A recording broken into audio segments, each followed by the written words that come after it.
अच्छा परिवार रहता तो आज सबको लात मार के क्यों खेसारी लाल निकालता? हमको यही बात बता दीजिए। दोस्तों, खेसारी लाल यादव अपने मैनेजर विवेक सिंह को टीम से क्यों निकाल दिया?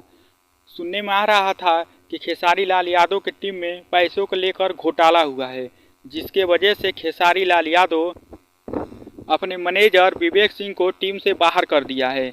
आखिर कितने पैसों का घोटाला हुआ है, तो मैं आप लोगों की इस वीडियो में आज पूरी जानकारी देने वाला हूं। तो आप लोग हमारे चैनल पर नए आए हैं तो चैनल को सब्सक्राइब कर लीजिए और वीडियो को लाइक करना ना भूलिए। तो चलिए वीडियो को स्टार्ट करते हैं। तो दोस्तों, खेसारी लाल यादव की टीम में कई महीनों से विवाद चल रहा था। कई महीनों से खेसारी लाल यादव की टीम में अनबन था। क्या मैटर था, क्या मैटर नहीं था, जिसके वजह से विवेक सिंह को टीम से बाहर कर दिया है।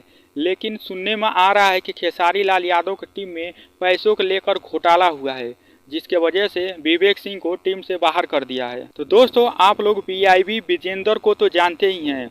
उनसे एक इंटरव्यू में यही सवाल पूछा गया है, तो वो अपने इंटरव्यू में बता रहे हैं कि 10 लाख नहीं, 20 लाख नहीं, 30 लाख भी नहीं, पूरे 3 करोड़ का घोटाला हुआ है।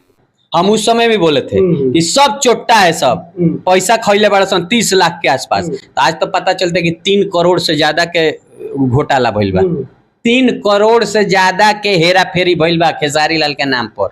तो दोस्तों, ये ऐसा मैं नहीं कह रहा हूँ, ऐसा वीआईबी विजेंदर अपने इंटरव्यू में बता रहे हैं कि खेसारी लाल यादव की टीम में पूरे 3 करोड़ का घोटाला हुआ है। आप लोग यह वीडियो देख सकते हैं कि अपने इंटरव्यू में कैसे बता रहे हैं वीआईबी विजेंदर कि 3 करोड़ का घोटाला हुआ है। दोस्तों, आप लोगों को क्या लगता है तो आप लोग कमेंट बॉक्स में जरूर बताएं। चैनल पर नए हैं तो चैनल को सब्सक्राइब कर लीजिए, वीडियो को लाइक करना ना भूलिए।